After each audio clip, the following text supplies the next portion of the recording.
One of the questions that I get asked most often when I'm having a conversation about our shoes is, what was the inspiration behind the particular style?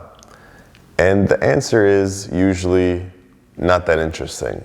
I just happen to think that the style was cool, or someone requested something like that, and so we made it.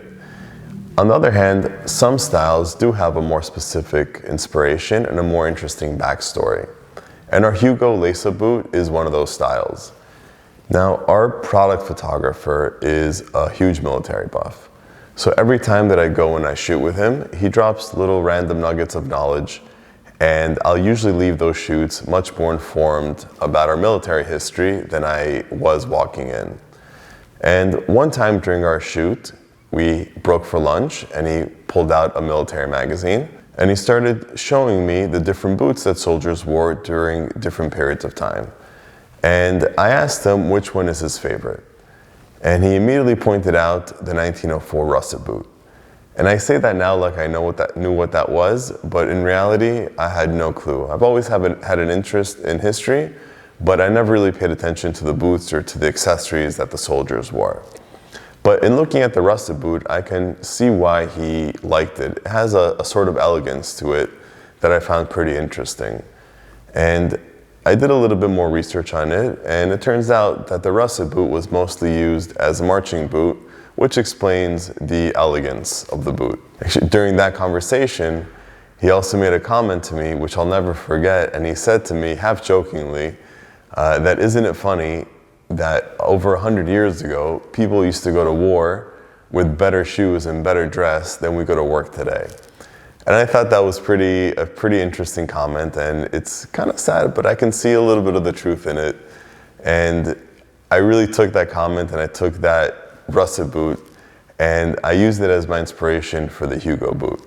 So I wanted to make something that had a classic elegance to it, has nice clean lines. So with the Russet Boot in mind, I went and I created the Hugo boot. And it has a very similar clean aesthetic, and probably the most similar part of our Hugo boot to the Russet Boot is this line right over here. But we did it with a plain toe. And when we first released the Hugo boot, we received a lot of requests to make it with a rubber outsole. So we're doing that now for winter, and it's a great boot that you can wear with a more casual outfit and at the same time dress them up, and it's going to look excellent. And we also received a lot of requests to bring back our James Double Monkstrap.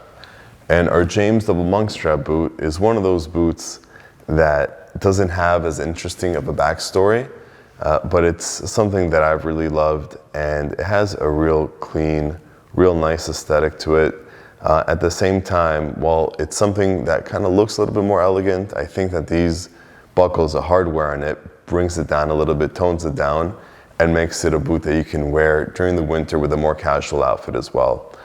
It's a beautiful boot, and it's one of my favorite boots in our collection. And both of these are coming back again, and if you're able to get your hands on one of them, I hope that you enjoy wearing them as much as I enjoyed making them.